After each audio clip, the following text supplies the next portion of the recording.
The lights in the briefing room were too bright, as always. Commander Zeth Ka stood at the front of the large chamber, his blue skin looking almost silver under the harsh white glow. His tall frame cast a long shadow across the holographic display that showed star maps and battle reports.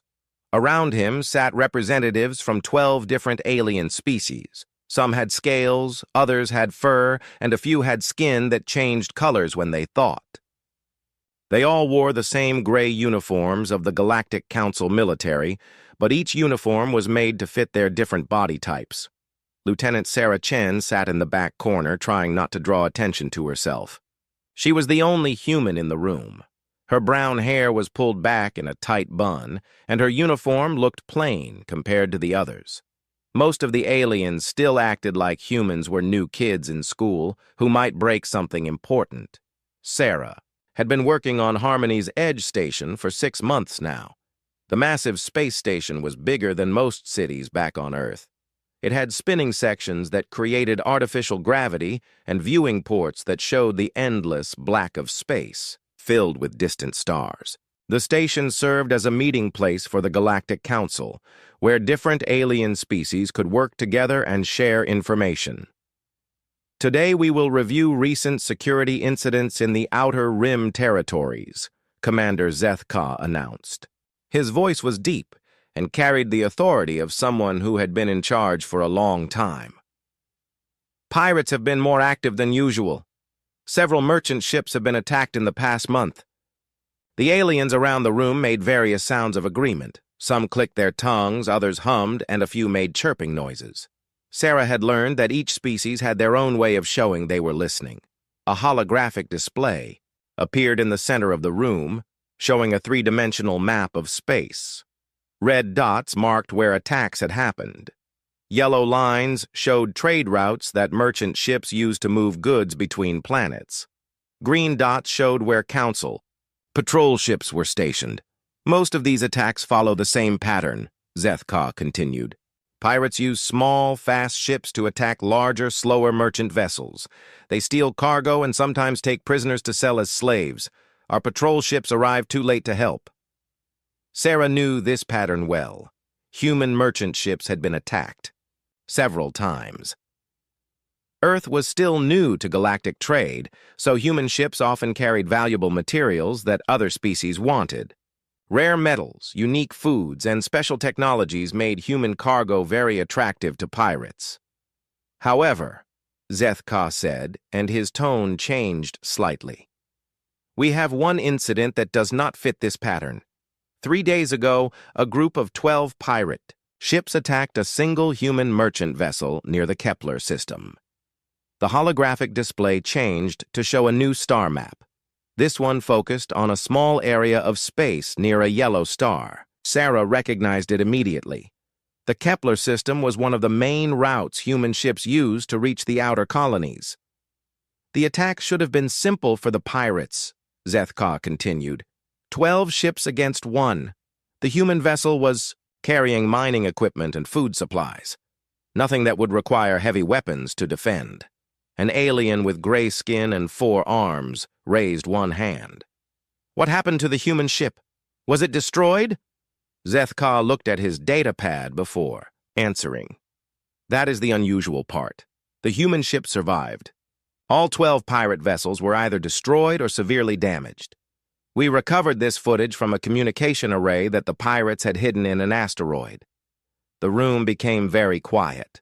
Sarah felt her heart beat a little faster. She had heard rumors about this attack, but no one had told her the details. The official reports just said that a human ship had been attacked and had defended itself successfully. The holographic display changed again. Now it showed what looked like real footage from space. The view was from far away, as if someone was watching through a telescope. In the center of the image was a single human ship, much smaller than the station they were sitting in. Around it were 12 other ships, all different sizes and designs that marked them as pirate vessels. The footage begins just as the attack started, Zeth Ka explained. Watch carefully. Sarah leaned forward in her chair. The human ship looked familiar, but she could not quite remember where she had seen it before. It was painted dark gray with blue markings along the sides. The name on the hull was hard to read from this distance, but it looked like it said, Wanderer's End. The pirate ships moved in to surround the human vessel. Their weapons began charging, creating bright spots of light along their hulls. The human ship should have been trapped with nowhere to run. But then something strange happened. Instead of trying to escape, the human ship began to move in a way that Sarah had never seen before. It spun around its center axis while also moving forward, creating a spiral pattern through space. The first pirate ship fired its weapons, but the beams passed through empty space where the human ship had been just a moment before. "Interesting defensive maneuver," commented an alien with tentacles instead of arms. "The human pilot shows good reflexes." But the human ship was not just defending. As it spun through space, it fired back at the pirates. Each shot was perfectly aimed, hitting weak spots in the pirate ship's hulls. 2 pirate vessels exploded almost immediately. The remaining pirates tried to adjust their attack pattern. They spread out more and tried to attack from different directions at the same time. It should have worked. No single ship should have been able to defend against attacks coming from so many angles. But the human ship seemed to know where each attack was coming from before it happened. It moved like it was dancing through space, always one step ahead of the weapons fire. Each time it turned or spun, it was in the perfect position to fire back at another pirate ship. Sarah watched in amazement as the battle continued. The human pilot was not just lucky or skilled, this was something else entirely. The ship moved with a precision that seemed almost impossible. Every turn, every shot, every defensive maneuver was exactly right. One by one, the pirate ships were destroyed or damaged so badly that they could not continue fighting. The human ship barely had a scratch on its hull. In less than 20 minutes, all 12 pirate vessels were either floating dead in space or trying to escape as fast as they could. The footage ended with the human ship slowly moving away from the battle area. It did not chase the escaping pirates. It did not try to salvage anything from the destroyed ships. It just calmly flew away as if nothing unusual had happened. The briefing room was completely silent for several long moments. Sarah could hear the quiet hum of the station's air recycling system and the distant sound of footsteps in the corridor outside. Finally, Commander Zeth-Ka spoke again. "As you can see, this incident raises several questions about human combat capabilities. We had not previously seen this level of tactical skill from human vessels." An alien with purple fur and large eyes spoke up. "Perhaps the human ship had advanced weapon systems that we do not know about." "We have analyzed the weapon signatures," Zeth-Ka replied. "The human ship used standard plasma cannons and missile systems. Nothing that our own ships do not already have. The difference was not in the weapons, but in how they were used." Sarah felt a strange mixture of pride and confusion. She was proud that a human had shown such skill in battle, but she was also confused about who could have done such a thing. The footage showed a level of combat experience that should have made the pilot famous throughout human space. "Can we identify the pilot?" asked another alien. Zeth-Ka looked at his datapad again. "The ship is registered as Wanderer's End, owned and operated by Marcus Sullivan, a human citizen. According to our records, he is a merchant marine who transports cargo between human colonies. No military service record, no previous combat experience listed in his files." Sarah frowned. The name Marcus Sullivan sounded familiar, but she could not remember where she had heard it before. She tried to think of all the human merchant pilots she had met during her time on the station. Perhaps he was simply lucky, suggested an alien, with scales instead of skin. But Professor Krieg, an elderly Vorthak who sat near the front of the room, suddenly became very still. His tentacles, which had been moving slowly while he listened, stopped completely. His large, dark eyes focused on the holographic display with an intensity that made Sarah uncomfortable. Professor Krieg was one of the most respected scholars in the galaxy. His species, the Vorthak, were known for their perfect memory and their vast knowledge of galactic history. When a Vorthak became interested in something, it usually meant that something important was happening.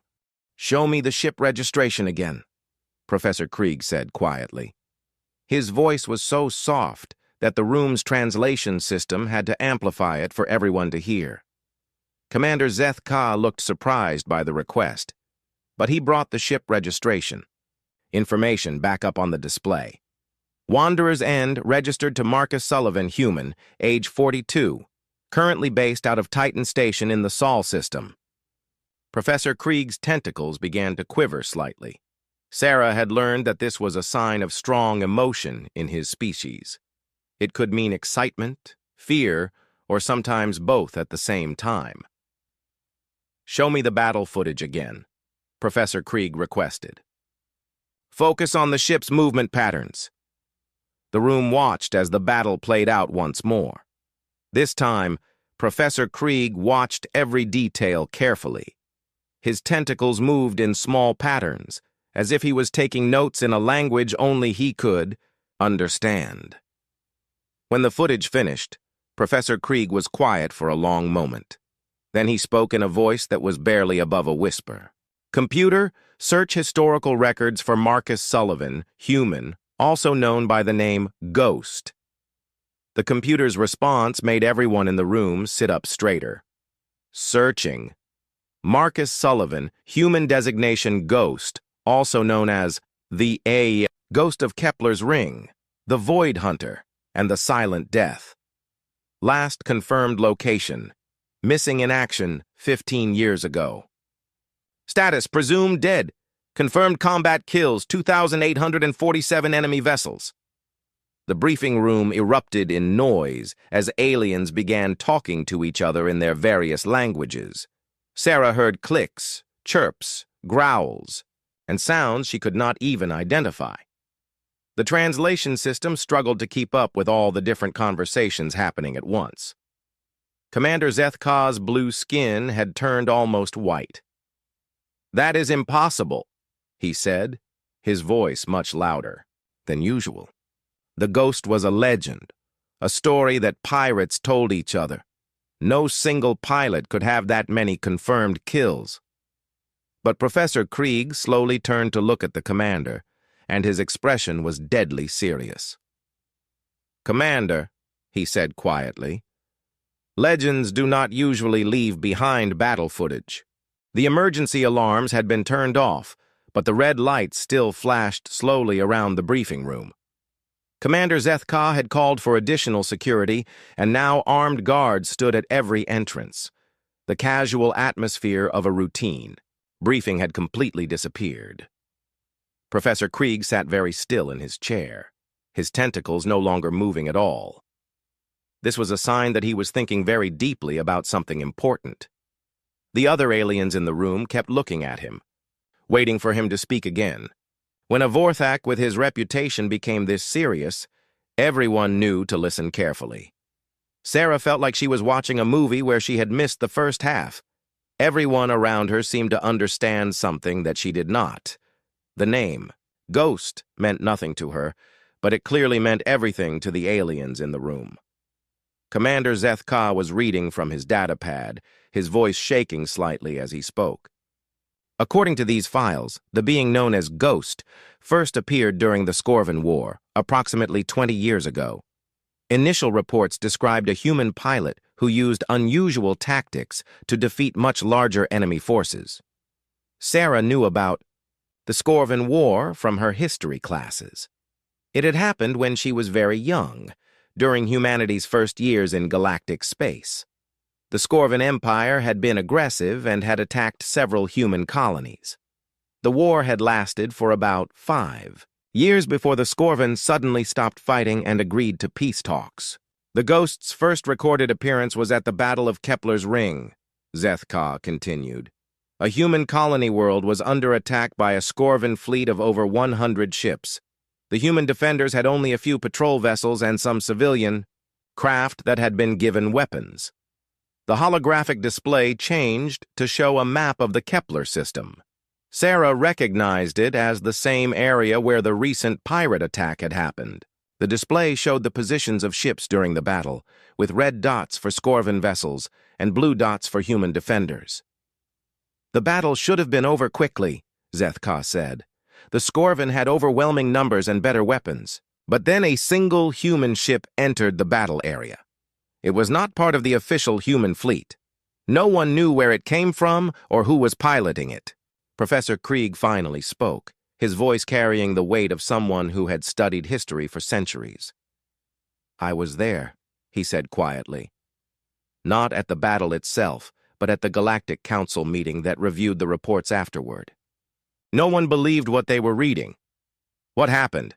asked an alien with 4 arms and purple skin. "One ship," Professor Krieg replied. "One human ship held off the entire Scorvan fleet for 6 hours. It destroyed 47 enemy vessels and damaged dozens more. The Scorvan were so confused and frightened that they retreated from the system entirely." Sarah felt her mouth fall open. She had learned about the Battle of Kepler's Ring in school, but the history books had made it sound like a group effort by human defenders. They had never mentioned a single ship doing so much damage. The reports described impossible maneuvers. Professor Krieg continued. "The human ships seemed to predict where enemy fire would come from before the Scorvan even pulled their triggers.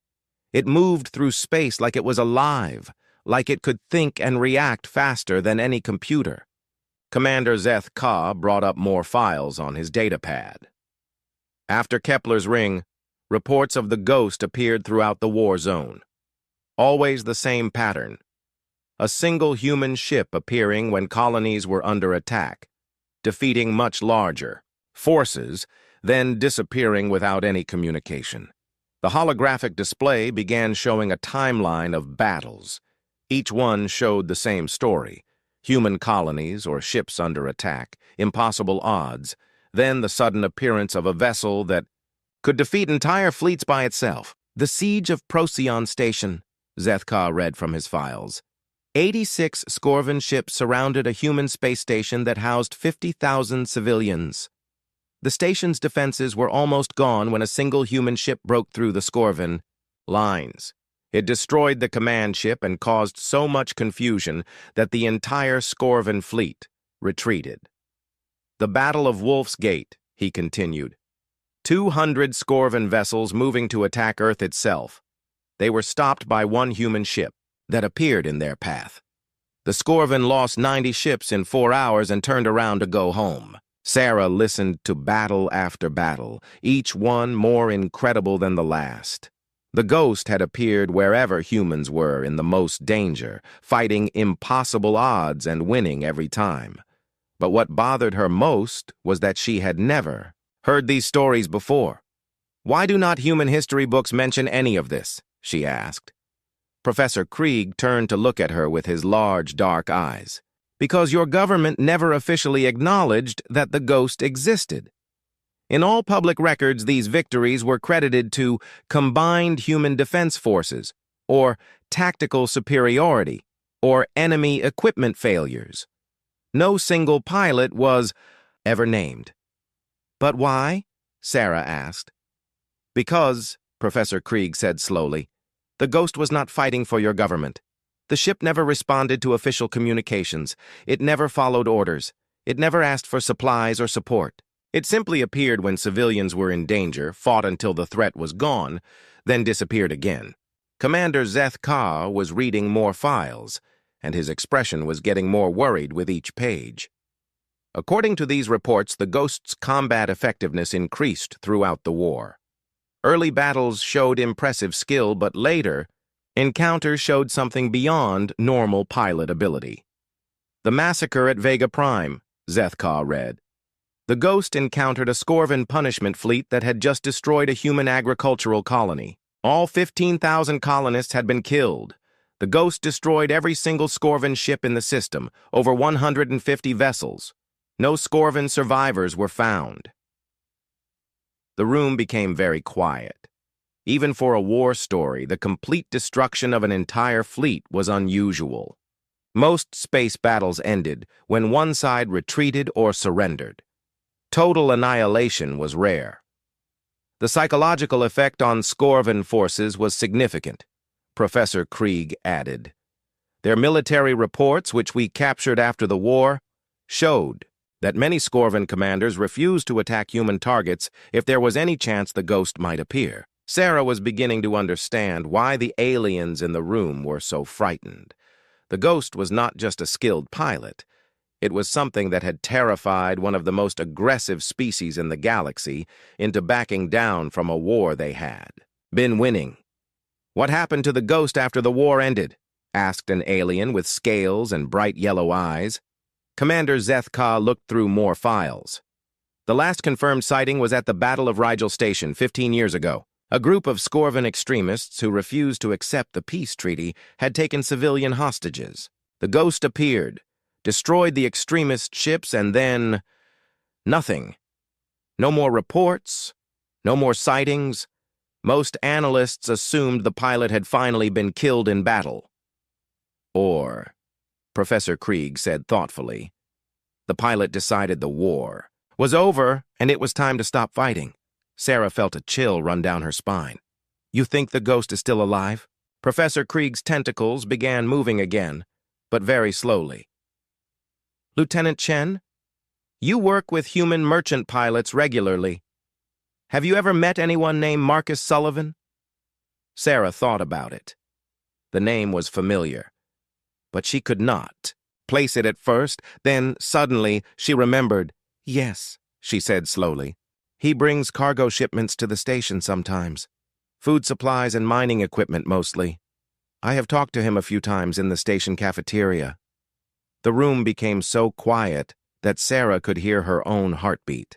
Every alien in the room was staring at her. "What is he like?"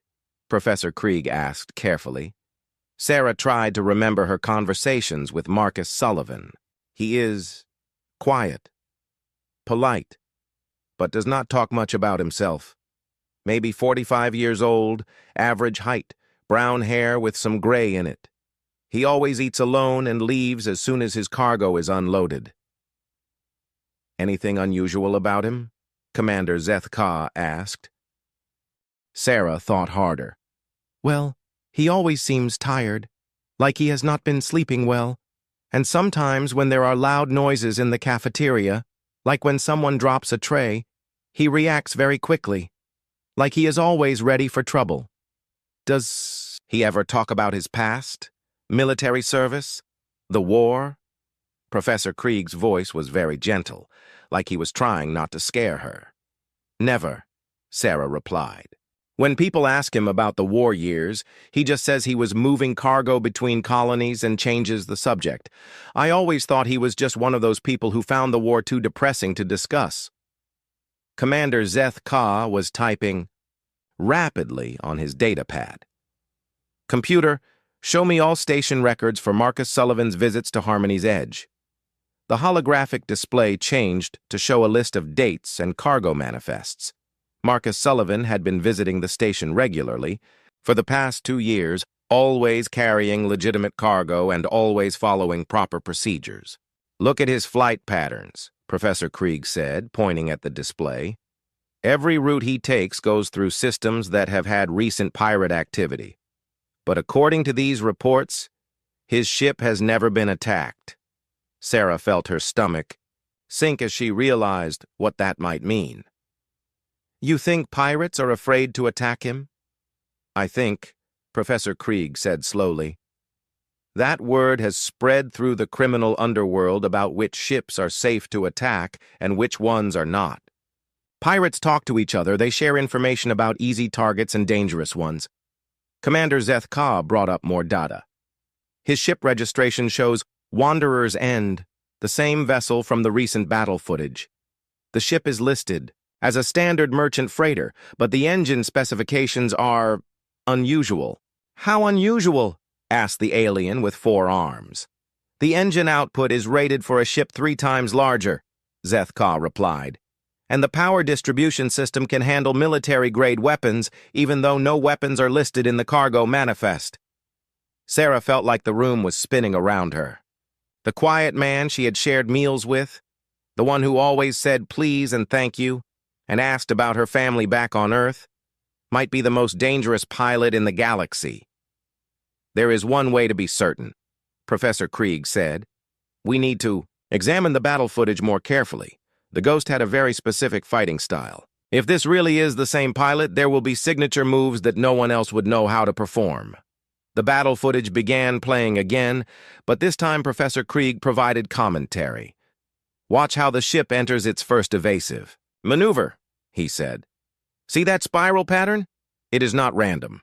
The pilot is calculating the exact flight path that will keep him in the blind spots of multiple enemy targeting systems at once." Sarah watched more carefully this time. The human ship's movements did look planned, like each turn and spin was designed to achieve a specific goal. "Now watch this weapon firing pattern," Professor Krieg continued. "The pilot is not just shooting at the closest target. He is targeting the ships in a specific order that will cause maximum confusion among the remaining enemies." As the battle continued, Professor Krieg pointed out detail after detail that showed incredible tactical knowledge. The pilot was not just fighting 12 ships. He was playing a complex game where he knew exactly how each opponent would react to every move. "The final confirmation," Professor Krieg said as the footage neared its end, "is this. On the screen, the human ship performed its last attack run. Instead of simply destroying the final pirate vessel, it fired a precise shot that disabled the ship's engines, but left the crew compartment intact." "Mercy," Professor Krieg said quietly. "Even in battle, even after being attacked, the Ghost shows mercy to enemies who can no longer fight back. This is his signature. This is what made him a legend instead of just another warrior." Commander Zeth Ka closed his data pad and looked around the room. "If Professor Krieg is correct, then we have been sharing this station with the most feared pilot in galactic history. A man who single-handedly changed the outcome of an interstellar war." Sarah felt her hands shaking as she asked the question everyone was thinking. "What do we do now?" The emergency meeting had been going on for 3 hours. Station Commander Veltar, a massive creature with gray fur and 6 arms, sat at the head of the conference table. Around him were representatives from 8 different species, all talking at once in their various languages. The translation system was working overtime, creating a confusing mix of voices that filled the room. Sarah sat quietly in a corner, still trying to understand how her simple conversation about cargo deliveries had led to this crisis. Through the large window behind Commander Veltar, she could see the docking bay where Marcus Sullivan's ship was supposed to arrive tomorrow for his regular supply run. "The situation is clear," announced Ambassador Krevolt, a reptilian being with bright green scales. "We must arrest this human immediately. A weapon of this magnitude cannot be allowed to move freely through galactic space." "Arrest him for what?" demanded Professor Krieg. His tentacles were moving rapidly, showing his anger. "For defending himself against pirates? For carrying cargo between colonies? He has broken no laws." "He has broken the law of honesty," replied Ambassador Krevolt. "His ship registration lists him as a merchant pilot. It does not mention that he is a military weapon capable of destroying entire fleets." Commander Veltar raised one of his large hands for silence. "Professor Krieg, please explain to us exactly what we are dealing with. Your species has the most complete historical records." Professor Krieg moved to the front of the room, his elderly form seeming to carry the weight of centuries. 20 years ago, the Scorvan Empire was the most feared military force in this sector of the galaxy. They had conquered 12 star systems and showed no signs of stopping. Their technology was advanced, their tactics were proven, and their fleet outnumbered all other forces combined. The holographic display activated, showing a map of galactic territory as it had been during the Scorvan War. Large areas were colored red to show Scorvan-controlled space, which surrounded the much smaller blue area representing human territory. Humans were new to galactic civilization, Professor Krieg continued. Their technology was primitive by our standards. Their military was small and inexperienced. By all logic, the Scorvan should have conquered Earth within 2 years. But they did not, observed Commander Veltar. No, they did not.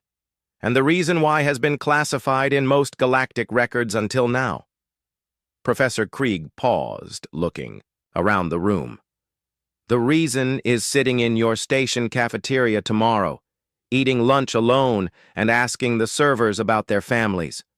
Sarah felt a strange chill as she realized Professor Krieg was talking about her casual conversations with Marcus, the quiet man who always remembered to ask how her brother was doing at University on Earth was apparently someone who had changed the course of galactic history.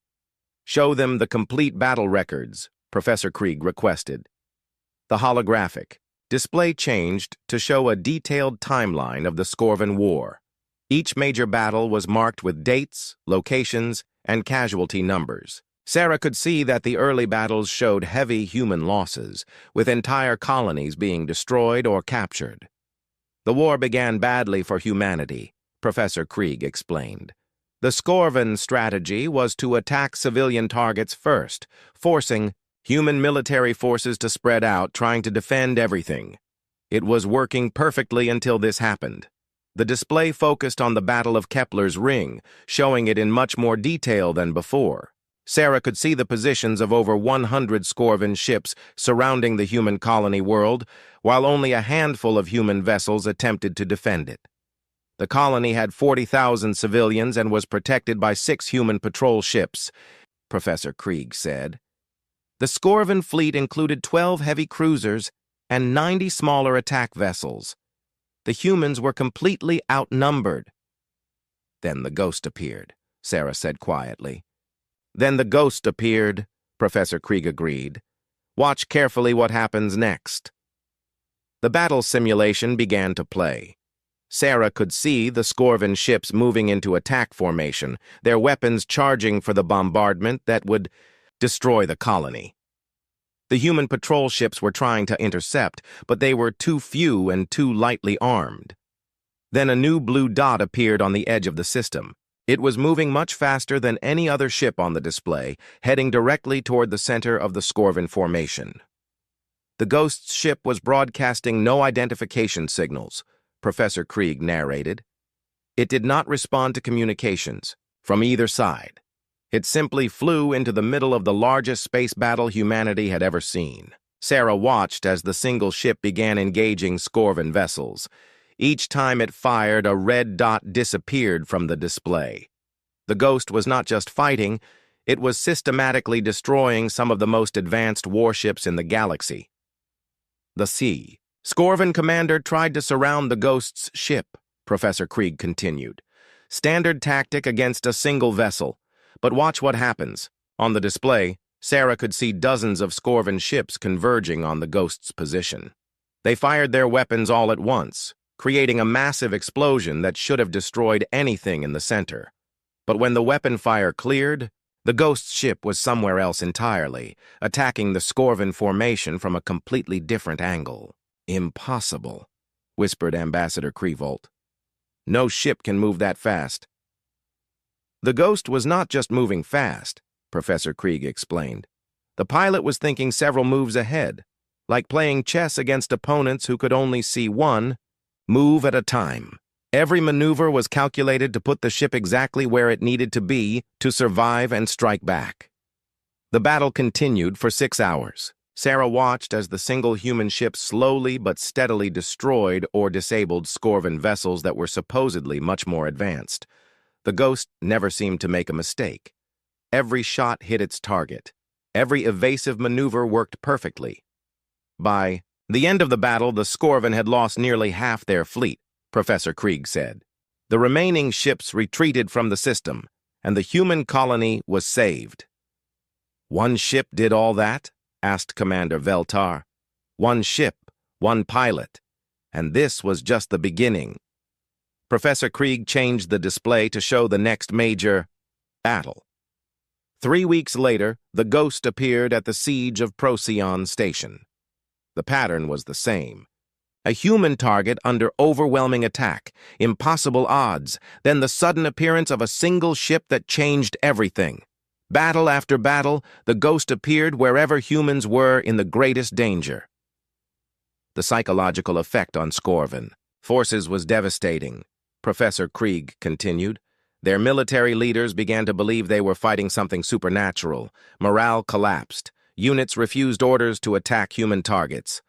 Sarah was beginning to understand the scope of what had happened. The ghost did not just win battles.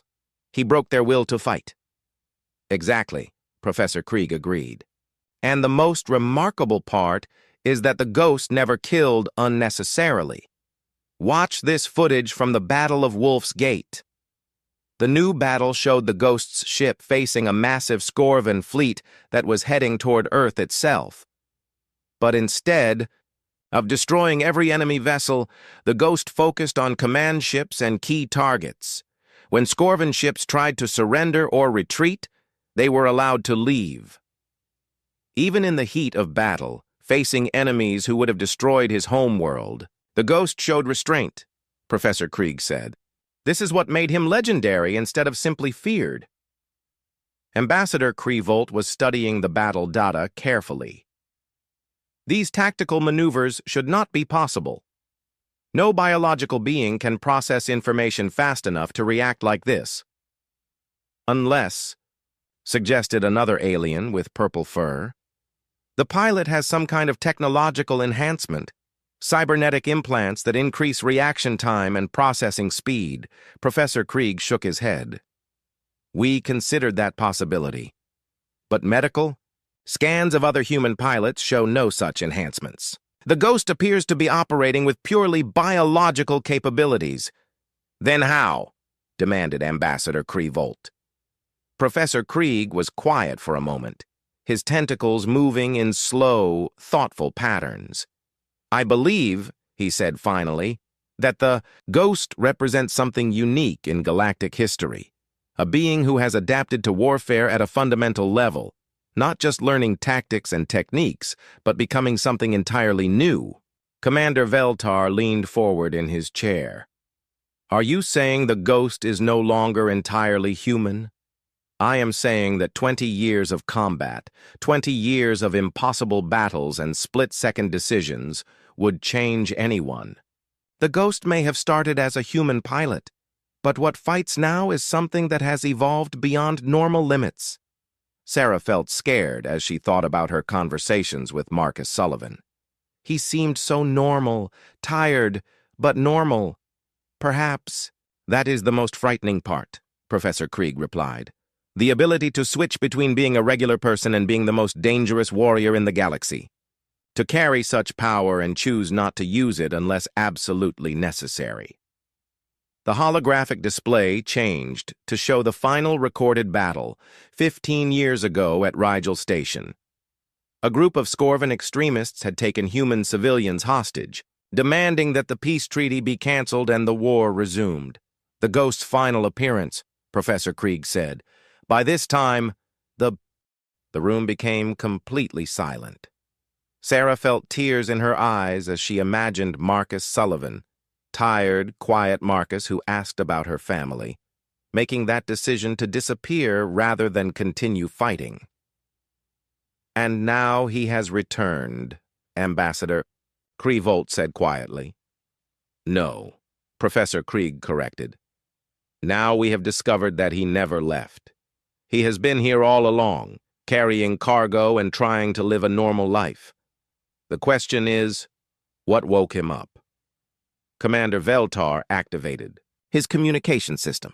Security, locate Marcus Sullivan immediately. I want to know his exact position at all times.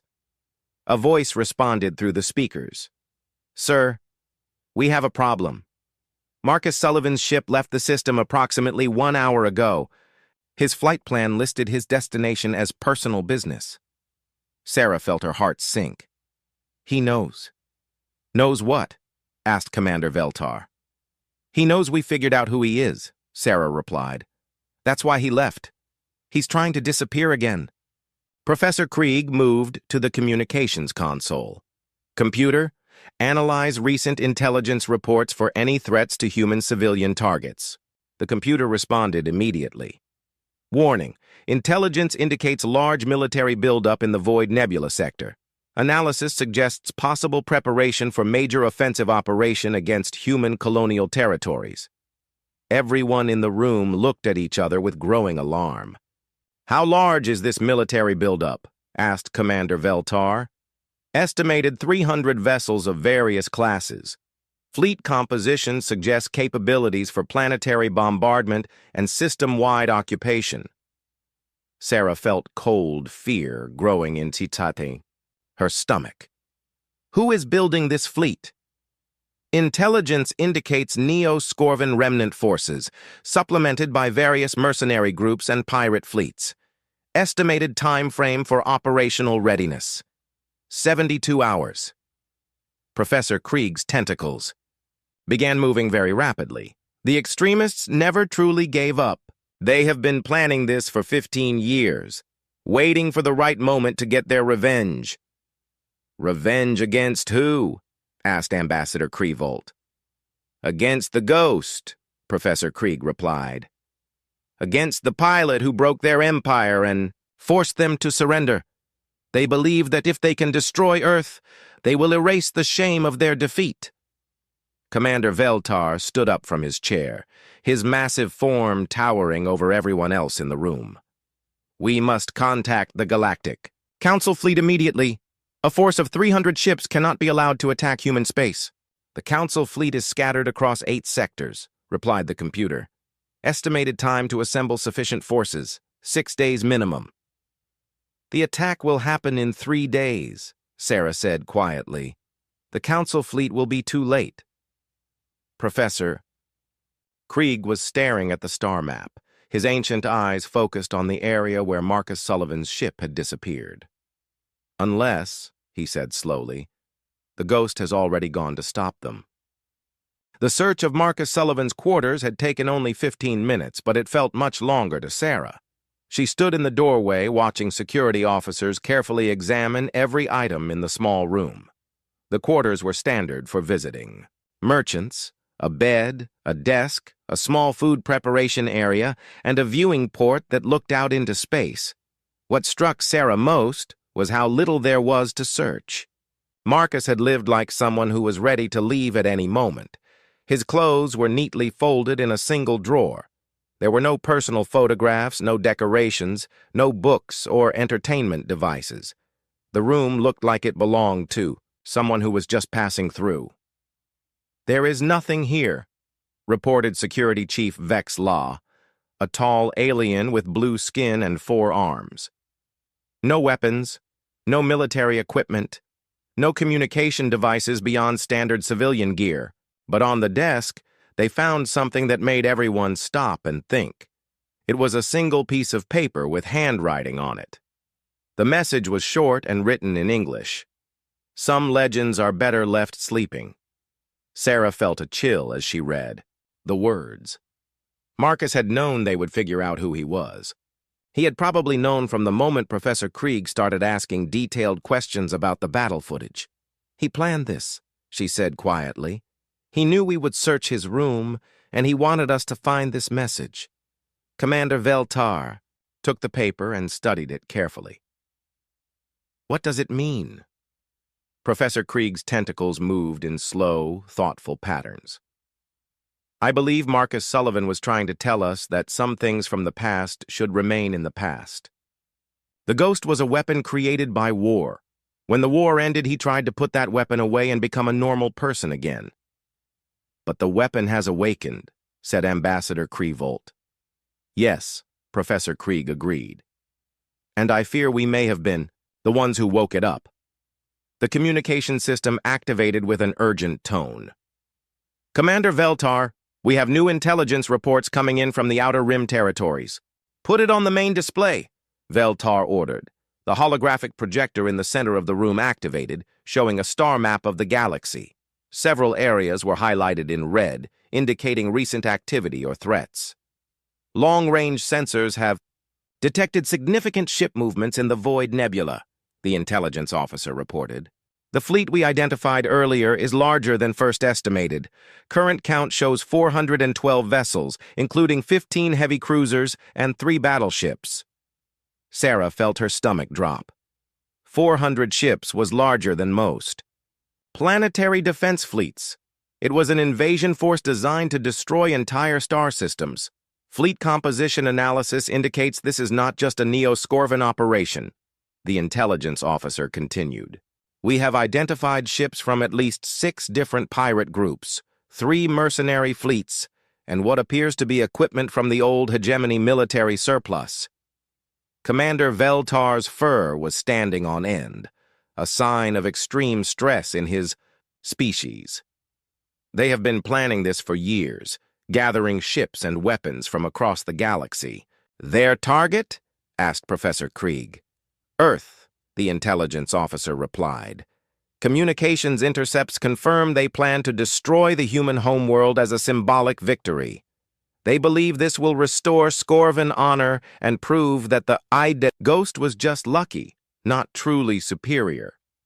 Sarah felt anger building inside her chest. They want to kill billions of innocent people just to prove a point? Extremists rarely think clearly about the consequences of their actions, Professor Krieg said sadly. They are focused only on erasing what they see as their greatest shame. The intelligence briefing continued with more disturbing news. The enemy fleet was not just large. It was equipped with advanced weapons that had been specifically designed to counter the Ghost's fighting style. Analysis of ship modifications shows enhanced targeting systems, improved coordination software, and weapons designed for rapid-fire engagement, the intelligence officer explained. They have studied every recorded battle involving the Ghost and adapted their equipment accordingly. Ambassador Krevolt was reading data on his personal device. They have also recruited pilots who specialize in fighting single-ship targets. These are not ordinary pirates or mercenaries. These are professionals who have been hired specifically to hunt the Ghost. Sarah realized what this meant. They are not just trying to destroy Earth. They are trying to trap Marcus and force him to fight on their terms. A very intelligent strategy, Professor Krieg admitted reluctantly. They know the Ghost will not allow innocent civilians to be harmed. By threatening Earth, they force him to come to them instead of choosing when and where to fight. Commander Veltar was coordinating with other parts of the station, trying to organize some kind of response. The Galactic Council fleet cannot possibly arrive in time. The human defense forces are not large enough to stop a fleet of this size. We need alternatives. What about other species? Sarah asked. Surely someone can help. Ambassador Krevolt shook his head. Most council species have strict neutrality policies regarding conflicts involving former enemy states. They will not intervene unless their own territories are directly threatened. So Earth is on its own, Sarah said quietly. Not entirely, Professor Krieg said, studying the star charts. There is still the Ghost. The room became quiet as everyone considered what that meant. One man, flying one ship, against an entire invasion fleet that had been specifically prepared to fight him. It is impossible, Ambassador Krevolt said. Even the Ghost cannot defeat 400 ships that are ready for him. Perhaps, Professor Krieg replied. But remember that every battle the Ghost ever fought was supposed to be impossible. That appears to be his specialty.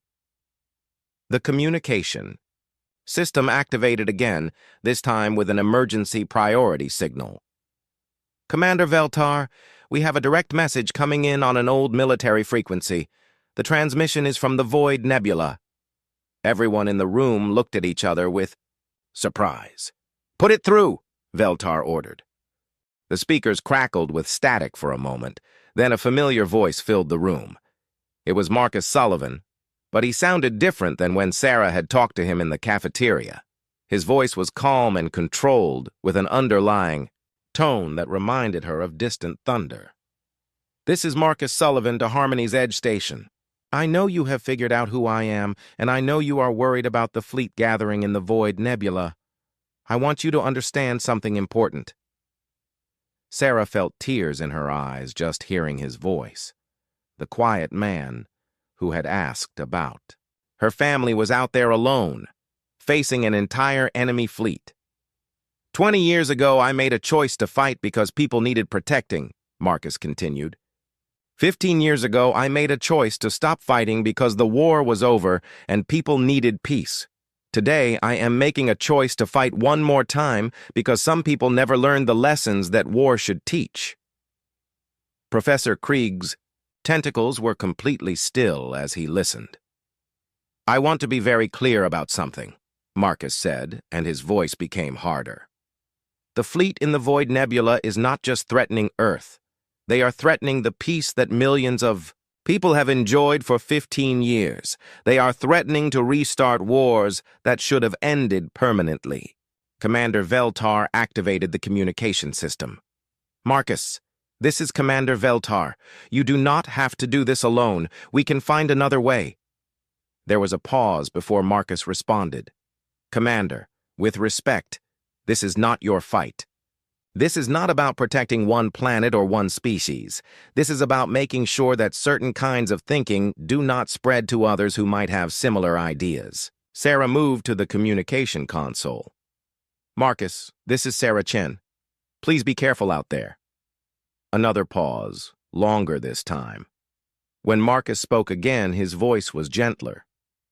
Sarah, tell your brother I said good luck with his engineering studies, and tell your parents that their daughter is doing important work out here. Sarah felt tears running down her face. Even now, facing impossible odds, Marcus was thinking about other people. I need all of you to understand something, Marcus continued, his voice becoming serious again. What happens in the Void Nebula will not be a battle. It will be a lesson. A reminder that some choices have consequences that last longer than the people who make them. The transmission paused, and they could hear the sound of ship systems activating in the background. The Neoscorvan remnant believes they can erase their shame by destroying Earth, Marcus said. They believe they can prove their superiority by defeating me in a fair fight. They are wrong about both things. Professor Krieg moved closer to the communication console. Marcus, we have analyzed their fleet composition. They have adapted their tactics specifically to counter your fighting style. I know, Marcus replied. I have been monitoring their preparations for the past 6 months. They have done very thorough work. Everyone in the room looked at each other with surprise. Marcus had known about the threat for months and had not told anyone. Why did you not warn us? Asked Commander Veltar. Because, Marcus said simply, this is exactly the kind of problem that the Ghost was created to solve.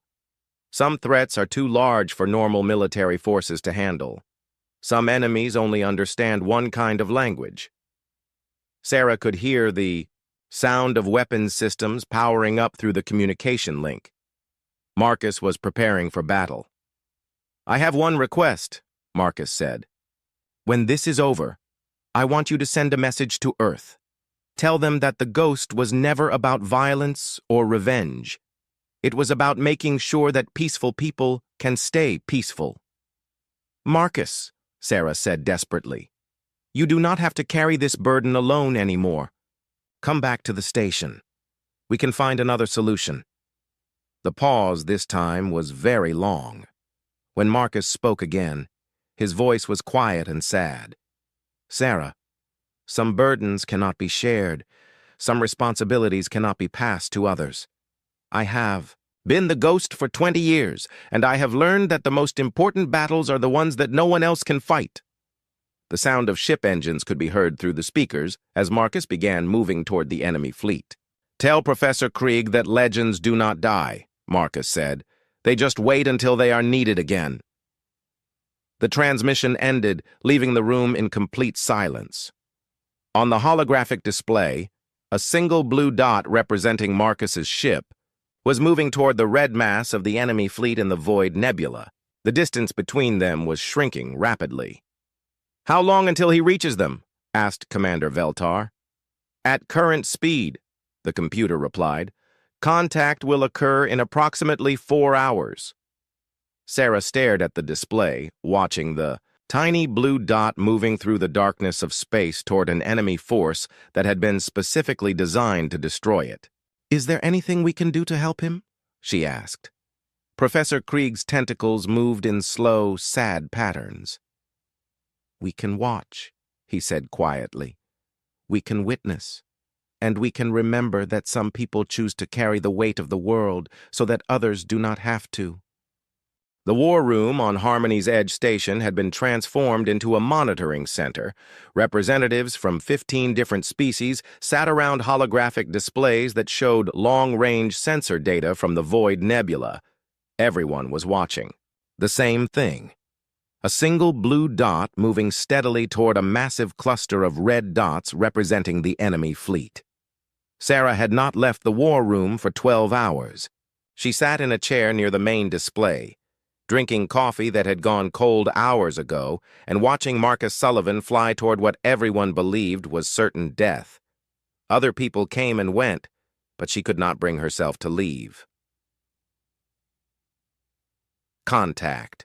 In 30 minutes, announced the sensor operator, a small alien with gray skin and large eyes. His voice was steady, but Sarah could see his hands shaking as he worked the controls. Commander Veltar stood near the center of the room, coordinating with other Galactic Council stations throughout the sector. "All long-range sensors are focused on the Void Nebula. We should have complete coverage of whatever happens next." Professor Krieg sat in a corner, his tentacles moving in slow, meditative patterns. He had been quiet for hours, lost in thoughts that Sarah could not imagine. When she had asked him what he was thinking about, he had simply said, "History, and what it means to witness something that will be remembered for 1,000 years." The enemy fleet had been detected early that morning by deep space monitoring stations. 412 ships arranged in a complex defensive formation that covered several million cubic kilometers of space. They were not hiding. They wanted to be found. They were making a statement about their power and their intentions. "Fleet analysis complete," reported the tactical officer. "Enemy formation shows 3 defensive layers with overlapping fields of fire. Command ships are positioned in the center, protected by heavy cruisers and battleships. Fast attack vessels are spread throughout the formation to respond to threats from any direction." Ambassador Krevolt studied the tactical display with professional interest. "They have learned from studying the Ghost's previous battles. This formation is designed to prevent him from using his standard tactics of attacking isolated targets. It is also designed to force him to fight on their terms," added Commander Veltar. "No matter which direction he approaches from, he will face concentrated fire from multiple directions." Sarah felt sick as she looked at the display. The enemy fleet looked like a solid wall of weapons and armor. She could not imagine how any single ship could survive flying into the middle of that formation. "Contact in 15 minutes, the sensor operator announced. The room became very quiet. Even the constant background noise of the station's life support system seemed muted. Everyone was watching the blue dot that represented Marcus Sullivan's ship as it moved closer to the red mass of the enemy fleet. "I am detecting new signals from the Void Nebula," the communication officer reported. "The enemy fleet is broadcasting on multiple frequencies." "Put it through," ordered Commander Veltar. The speakers filled with a harsh voice speaking in the Scorvan language. The translation system converted it to Galactic Standard. "Ghost Pilot, we know you are coming. We have been waiting 15 years for this moment. Your luck has finally run out." Another voice joined the first, then another. Soon the speakers were filled with dozens of different voices, all speaking in different languages, but all saying similar things. Threats, challenges, promises of revenge. The combined voices created a terrifying chorus of hatred that made Sarah's skin crawl. "They are trying to intimidate him," Professor Krieg observed. "They want him to know that this is not just a military operation. This is personal." "Contact in 5 minutes, the sensor operator announced, his voice barely above a whisper. Sarah found herself holding her breath as she watched the display. The blue dot representing Marcus's ship was now very close to the outer edge of the enemy formation. In a few moments, the sensors would be able to detect the actual battle. "I am reading weapon signatures," the tactical officer reported. "The enemy fleet is powering up all weapon systems. Energy readings are significant." The holographic display changed to show a detailed view of the Void Nebula. The enemy fleet was arranged in a rough sphere, with the largest ships in the center and smaller vessels spread throughout the formation. It looked like a metal planet made of warships. Then, at the edge of the sensor range, a new contact appeared. "There," Sarah whispered, pointing at the display. "That's Marcus." Everyone in the room leaned forward to get a better look. The Ghost's ship appeared as a tiny speck of light moving toward the massive enemy formation. It looked impossibly small compared to the hundreds of ships waiting for it. "He is not slowing down," observed the tactical officer. "Current speed indicates he will reach the outer defensive line in 90 seconds. Sarah watched in amazement as Marcus's ship continued its steady approach. He was not trying to hide or use stealth. He was flying directly toward the center of the enemy formation as if he had every right to be there. "The enemy fleet is responding," the tactical officer continued. "Outer defensive ships are moving to intercept." On the display, Sarah could see dozens of red dots breaking away from the main formation and moving toward Marcus's ship. They were trying to surround him before he could reach the more valuable targets in the center. "Contact," the sensor operator announced. The display exploded into activity as weapon signatures began appearing throughout the battle area. The enemy ships were firing everything they had at Marcus's position, creating a storm of energy that should have destroyed anything caught in it. But when the weapon fire cleared, Marcus's ship was somewhere else entirely. "How did he do that?" demanded Ambassador Krevolt. Professor Krieg's tentacles were moving rapidly as he studied the sensor data. "He is not just evading randomly. Look at his movement pattern." Sarah followed Professor Krieg's pointing tentacle and saw what he meant. Marcus was not simply running away from enemy fire. He was moving in a complex pattern that kept him in the blind spots of multiple enemy ships while simultaneously positioning him to attack their weakest points. "He is fighting all of them at once," she whispered. "No," Professor Krieg corrected. "He is making them fight each other." Sarah watched more carefully and began to understand what Professor Krieg meant. Marcus was moving through the enemy formation in such a way that when they fired at him, they often hit their own ships instead. He was using their numbers against them, turning their greatest advantage into a disadvantage. "Confirmed hits on enemy vessels," the tactical officer reported. "I count 12 ships destroyed or severely damaged in the first 5 minutes of engagement." The battle continued, and Sarah watched in amazement as Marcus's ship danced through the enemy formation. His movements were so precise and calculated that it looked almost like a performance. Every turn, every acceleration, every weapon shot was perfectly timed. "He is not just fighting them," Commander Veltar observed. "He is teaching them a lesson." Sarah saw what the commander meant. Marcus was not trying to destroy every enemy ship as quickly as possible. Instead, he was systematically dismantling their formation, their coordination, their confidence. Ships that had been positioned to support each other were being isolated and picked off one by one. "Enemy fleet cohesion is breaking down," the tactical officer reported. "Multiple ships are breaking formation and attempting to retreat. The command ships are trying to reorganize," added the communication officer. "I am detecting urgent communications between fleet commanders." But it was too late. Marcus had already broken the carefully planned formation that the enemy had spent years perfecting. Ships were colliding with each other as they tried to avoid his attacks. Communication channels were jammed with panicked voices. The disciplined invasion fleet was becoming a confused mob. "This is incredible," Ambassador Krevolt said, his voice full of amazement. "He is not just defeating them. He is demonstrating why they should never have tried this in the first place." The battle continued for 3 hours, but Sarah could see that the outcome had been decided in the first few minutes. Marcus was not just winning, he was making victory look effortless. Every time the enemy tried a new tactic, he countered it, before they could fully implement it.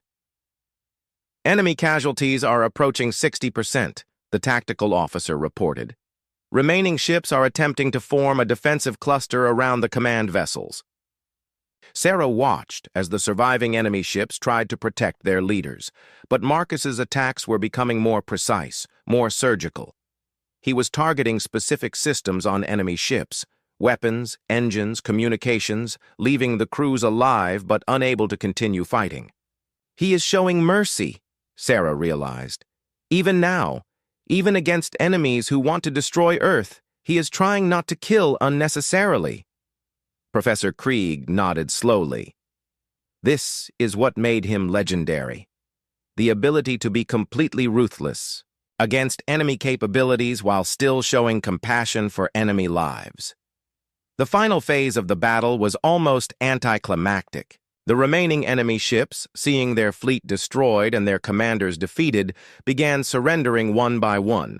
Marcus's ship moved through the battlefield, accepting surrenders and directing damaged vessels toward safe areas where they could make repairs. "I am receiving a transmission from the Ghost," the communication officer announced. "Put it through," ordered Commander Veltar. Marcus's voice filled the room, sounding tired but calm. "Harmony's Edge Station. This is Marcus Sullivan. The threat to Earth has been neutralized. Enemy fleet has been defeated with minimal loss of life." Sarah felt tears of relief running down her face. "Marcus, are you all right?" "I am fine, Sarah," Marcus replied. "A little tired, but fine." Commander Veltar activated his communication system. "Marcus, the Galactic Council wants to express its gratitude for your actions today. You have prevented a catastrophic war." There was a pause before Marcus responded. "Commander, I did not do this for the Galactic Council. I did it because innocent people should not have to pay for the mistakes of extremists." "What are your plans now?" asked Professor Krieg. Another pause, longer this time. "Professor, I think it is time for the Ghost to disappear permanently. The lesson has been taught. Anyone else who might have similar ideas will think twice after seeing what happened here today." Sarah moved closer to the communication console. "Marcus, you do not have to disappear. You could stay. You could help us build a better galaxy." Marcus's response was gentle but firm. "Sarah, some people are meant to be teachers, some are meant to be builders, and some are meant to be guardians who watch from the shadows. I know which one I am." The communication paused, and they could hear the sound of Marcus's ship moving away from the battle area. "I have one final request," Marcus said. "I want this battle to be recorded in the official histories, but not as a victory for the Ghost. Record it as a reminder that peaceful people, when pushed too far, will defend themselves with whatever means necessary." Professor Krieg moved to the communication console. "Marcus, what message do you want us to give to future generations?" The answer came immediately. "Tell them that the greatest victory is not defeating your enemies. The greatest victory is creating a world where your children never have to become what you became." The transmission ended, and the sensors showed Marcus's ship moving toward the edge of the system. Within an hour, it had disappeared beyond sensor range, leaving behind only the debris of the defeated fleet and the memory of an impossible victory. In the days that followed, word of the battle spread throughout the galaxy. The Neo-Scorvan remnant disbanded permanently, their surviving members becoming pacifist teachers who warned others about the futility of seeking revenge. Pirate activity dropped to historic lows as criminal organizations decided that any target worth attacking might be protected by someone like the Ghost. Sarah returned to Earth a month later, carrying with her a package that had appeared in her quarters with no return address. Inside was a collection of rare star charts and mineral samples, along with a simple note: "For your brother's engineering projects, some paths are safer than others." She never saw Marcus Sullivan again, but occasionally she would hear stories. From merchant pilots about their routes being mysteriously cleared of pirates, or about rescue ships appearing exactly when and where they were needed most. The stories always described a dark gray ship with blue markings that would help and then disappear without asking for thanks or payment. The ghost had returned to the shadows, watching and protecting from a distance, ensuring that the peace he had fought so hard to create would be preserved for generations to come. Some legends, Sarah realized, were not meant to end. They were meant to continue quietly, protecting the world in ways that most people would never know or understand. And sometimes, late at night when she looked up at the stars, Sarah would smile and wonder if Marcus was out there somewhere, still carrying cargo between colonies and asking other people about their families, living the quiet life of a merchant pilot while secretly being the guardian angel of the galaxy.